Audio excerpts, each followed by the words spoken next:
Hello and welcome to my channel. My name is Angelina and today I'm going to be doing my January wrap-up.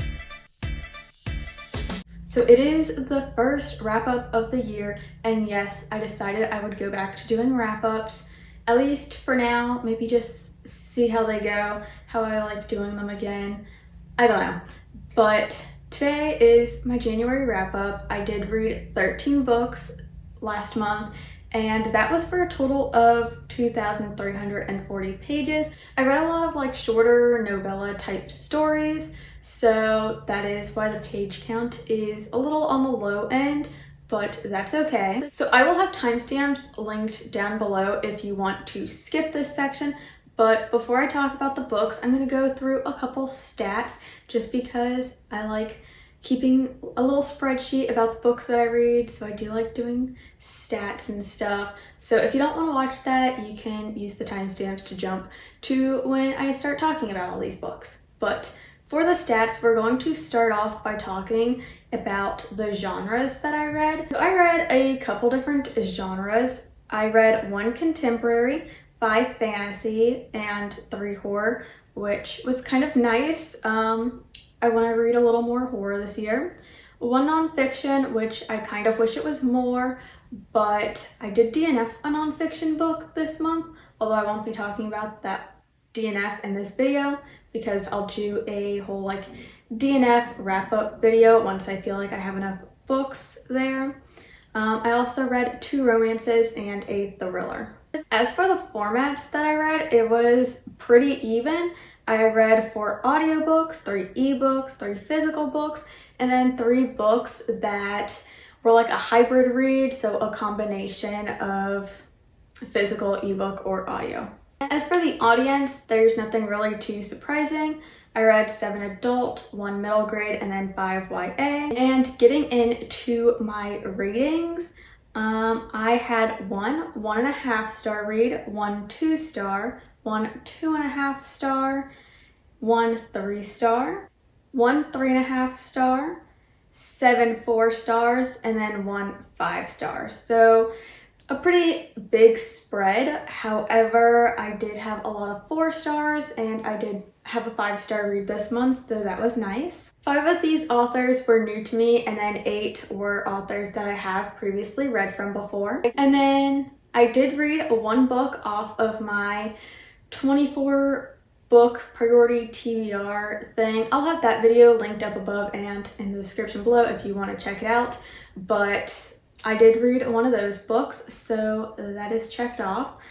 So yeah, we're making progress and that is good. Now let's get into talking about the 13 books that I read this month. So I'm going to be doing this video starting from the books that I rated the lowest, and then that way we can end the video with my 5-star read. So lowest to highest rated. And yeah, the first book I read was The Girl on the Plane by Katherine Center. I gave this one 1.5 stars. And you know, Katherine Center she is not an author for me. I believe this is my 3rd book now from her that I have read. And granted, this one is like a very short audio book. It is a short story, but I believe like the physical thing, like on Goodreads, it says it's 15 pages. So it is very short. It's all about this firefighter who finds a girl on a plane. And I didn't know when I had picked up this book that it was technically a prequel to one of like her full-length novels. I will not be reading that novel, but you know, maybe I would have liked this more if I had read the novel, I don't know. But I did not like this at all. The only reason I didn't DNF it is just because the audiobook was like 20 minutes long. But yeah, Katherine Center's writing it doesn't do it for me. It doesn't, you know, draw me into the story. It makes me kind of bored. I never care about the characters or what's happening. So yeah, this was a big disappointment, but honestly, I should have expected it based on what I thought about her previous books that I've read. But you know, what can you do? And then I read Wild Spaces by S.L. Coney. I rated this one 2 stars. And this one and the last one were both audio influencer copies from Libro FM. I do have a referral code linked down in the description below if you want to check them out, but they are an audiobook subscription service where a portion of the proceeds goes to support your local indie bookstore of your choice. And if you sign up for a membership using my link, then you will get a free audiobook upon joining. So, you know, that's there for you. But Wild Spaces is a horror novella, and this one just sounded really good. I think it was like compared to like being a creepypasta, and I'm a big fan of creepypastas, so I was very intrigued. But this story is following this young boy who lives with his parents in like this sort of like idealistic, like middle of nowhere type area. And his grandfather is coming to visit, and when he's there, things start happening, things start getting strange, secrets are being revealed. And honestly, like the first half of this book was really good. It was really tense. There was like a lot of buildup, and when like the big twist, the big reveal, all of that happened, it was kind of just lackluster. It didn't have like the emphasis that I would have wanted it to, like the impact. I just was kind of bored, and so like the rest of the book was kind of just boring. I didn't care, and you know, that kind of like tainted my experience of the beginning of the book, because I thought there'd be just something more to this book. I would also maybe say this wasn't like fully horror, maybe more like a suspense, just because of the buildup. But yeah, I wasn't the biggest fan of this one. And then I read Some Shall Break by Ellie Marney. I gave this one 2.5 stars, and I will say that the first book in this series, which is None Shall Sleep, I believe, I read that book. I absolutely loved it. However, I did not know that there was going to be a sequel. Yeah, sequel just was not in my mind. I believe when that book came out, it wasn't like on Goodreads or anything as a series. So when I saw that this book had been published, I was kind of confused. But because I really loved the first book, I still decided to give this one a try. However, it was very disappointing, and as expected from a book that is a sequel, that wasn't really needed. Yeah, this wasn't needed. I don't really have too many like thoughts on this one besides that. Like the characters, they're still here, they're still the same. However, everything that was happening was just unneeded, and this book did leave off on a cliffhanger, so there is most likely going to be a third one. At least this one like left off in a way, unlike the first one. So yeah, if you are going to pick up this series, maybe only just read the first one, because honestly, that's all that's needed. But this was very disappointing, especially because I have a copy of it, so yeah. All right, and next we have Mislaid and Parts Have Known by Seanan McGuire. I gave this one 3 stars. This is, I believe, book 9 in this like novella series, which is pretty wild that we are this far into the series, and I still absolutely love it. However, this book is definitely not my favorite in the series. It is a little different than all the previous books in this series.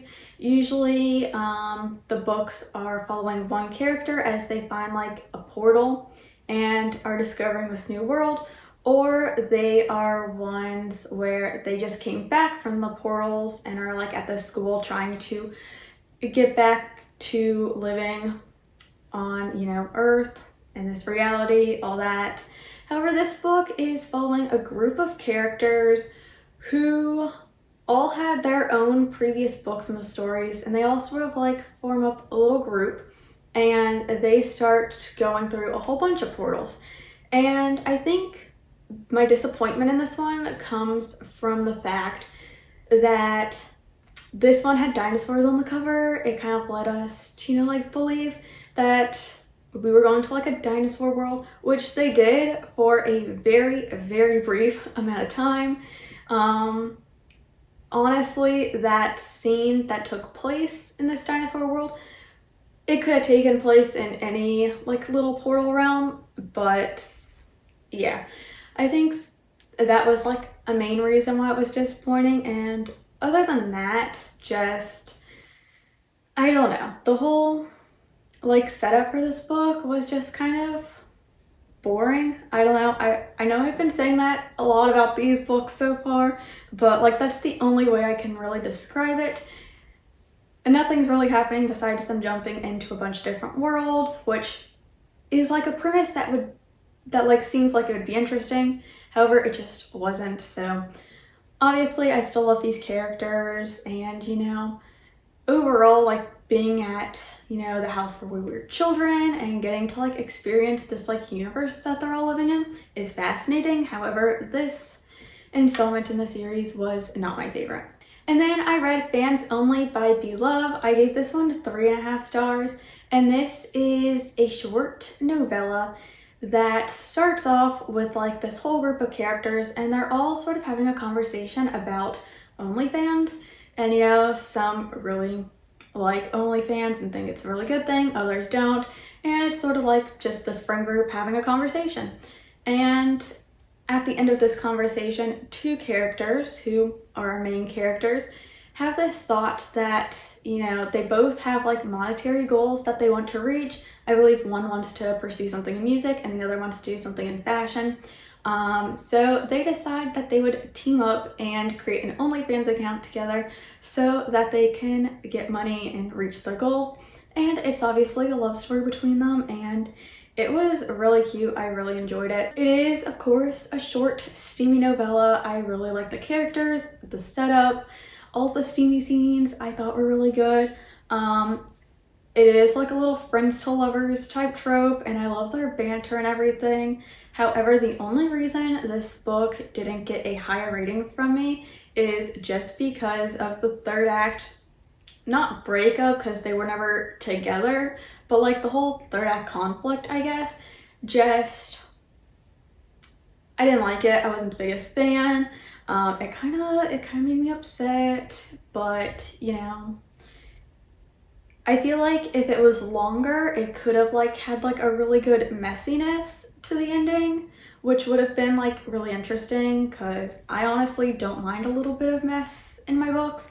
However, this one, because of how short it was, it then had this like conflict, and then it was like resolved really quickly, and yeah, I just didn't think it was needed. But yeah, that one was still really good. All right, now getting into all of my 4-star reads.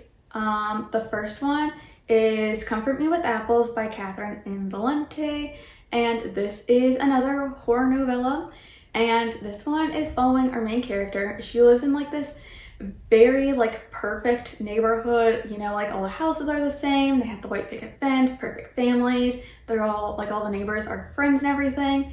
However, there's like a very like strict set of rules that all of these like houses are following, and that was just like really fascinating. Like certain chapters are not like chapters, but like the chapter breaks, I guess, would just be like the homeowners association like explaining like one of their rules or something, and I just really like that like added touch to it. I don't know, but our main character is sort of starting to question some things, and there's not really much I can say about this one besides that. Like, she finds some things out. It's really fascinating. Yeah, I feel like I need to reread this one, because this is one of those books that I feel like if I reread it, I would enjoy it more the second time around, just knowing like the ending and like the whole vibe that it was going for. So maybe once I get like a physical copy of this book, I will do a reread of it and maybe annotate it and stuff. I don't know. That sounds fun to me. But yeah, I really enjoyed this one. And then I read Volume 7, Volume 8, and Volume 9 of Noragami by Ada Chitoga. I do have the good old bind-up edition, the omnibus, that's what it's called. I gave all of these volumes 4 stars, so I'm just going to broadly speak about them all at once, just because this far into the series I can't really say too much about it, but I really enjoyed these 3 volumes. I will definitely be continuing on in this series.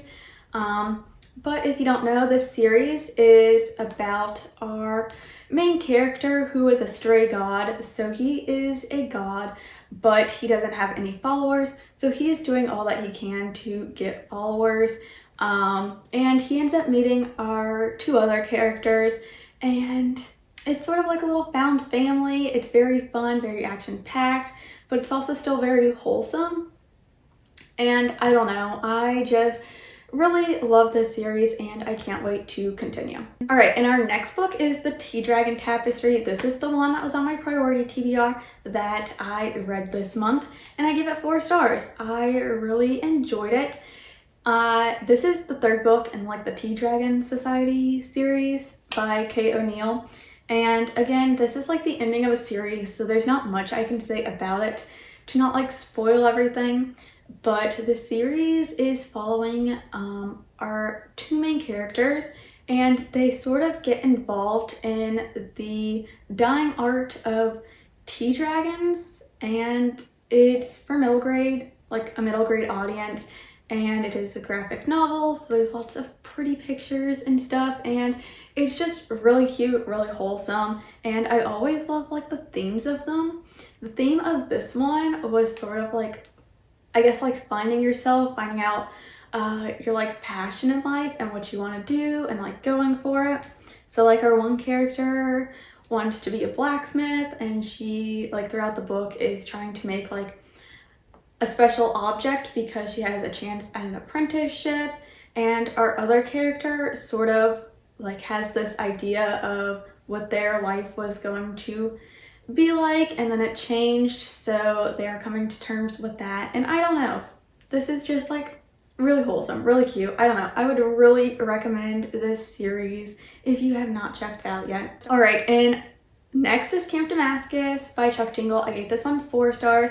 This is the last of my short little horror novellas that I have to talk about, but this one is sort of it's religious horror, so if that's something you're not into reading about, big trigger warnings for that. But it's following our main character who lives in this small town that is very religious, and this town is best known for its Camp Damascus, which is a conversion therapy camp. And our main character is sort of going through life. She ends up like, I don't know, something happens where she decides she needs to investigate this camp, and it was so good. The only reason this didn't get 5 stars for me is because for the majority of this book, I thought I was going to give it 5 stars. And the only reason it didn't is because of like the ending. I feel like the ending got a little cheesy, a little, I don't want to say slasher-like, but like those vibes, like old slasher movies that are just like cheesy. That's kind of what the ending of this book felt like to me. I felt like it was trying to be poignant and then ended up cheesy. I don't know. It is still really good. I would still highly recommend it. It was wonderful. So yeah. And then I read Freedom is a Constant Struggle by Angela Y. Davis, and this is a like collection of essays and speeches and things of that nature. I listened to the audiobook of this one, which I really enjoyed just because it's the author herself like saying it and everything. And yeah, this one, it's nonfiction, of course, and it touches on like a lot of different subjects, with the main one being freedom and how we're still struggling for freedom for everyone to have equal rights. And yeah, this one was pretty amazing. The only thing I will say about it is that it does get a little repetitive, and that is to be expected from just like a collection of essays and speeches that were sort of brought together. It's not like the author was writing new essays and speeches just for this collection. It's just a collection.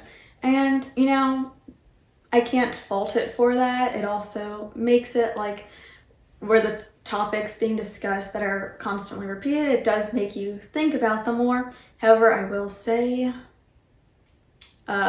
I was not splitting these up by essays and, speeches. I wasn't like listening to them one at a time, just because I was listening to this to and from work. So I didn't really want to just stop. So yeah, reading them back to back like that, I would not suggest just because of the repetitiveness, but I would definitely recommend this collection as a whole. It was really wonderful, really important, especially with everything going on. I don't want to say that like it's never been going on, like with everything happening in Gaza. However, just because I believe it was 2012 that the author wrote all of these things, and in it she was talking about Palestine and how they're struggling for freedom. And I don't know, just it feels very much important right now with the genocide going on, and I don't know, I really enjoyed reading this collection and learning more about that. So yeah, I would highly recommend this one. All right, and then my 5-star read is The Plus One by Maisie Eddings. This one came as no surprise to me. I've given every book that I've read so far by this author 5 stars. This is now my 3rd book by her, so I can finally classify her as one of my like all-time favorite authors. She just has like a way of writing where it makes me like both happy and sad. Like the characters' emotions just become my emotions, and I absolutely love when a book is able to do that. And this one was just so wonderful. So we're following our main character, Dira, and at the beginning of the book, she walks in and her longtime boyfriend is cheating on her. So she leaves, she packs up a couple bags and is going to stay with her brother and his fiance. And when she gets there, her brother's best friend, who also happens to be her childhood nemesis, is also staying there because his name's Jude. He is a like surgeon who goes to like war areas to help out there. So he needed somewhere to stay for obviously her brother's wedding. So he's also at the house. So it's just like kind of like this already like really great banter, fun little setup because they're like under one roof. And they don't like each other, but they end up teaming up to fake date to her brother's wedding just because her ex is going to be there. So there's like so much going on. It's so fun. However, there's also like very like tough, important topics being discussed. Just because Jude is a wartime surgeon, he does have a lot of PTSD. He is dealing with that. He has a lot of trauma surrounding it, and it's just done so well. I just absolutely love Maisie Eddings' ability to write different things like that. In her previous books, she has like anxiety and ADHD and depression and just like so much that is just so well written. And I love her writing so much. I love her characters. Just an absolutely wonderful book. Would highly, highly recommend. But those are all 13 books that I read in January. Thank you guys so much for watching. Leave me a comment and tell me what your favorite book that you read in January was. And don't forget to leave a like if you enjoyed this video and subscribe. And I will see you all in the next one. Bye!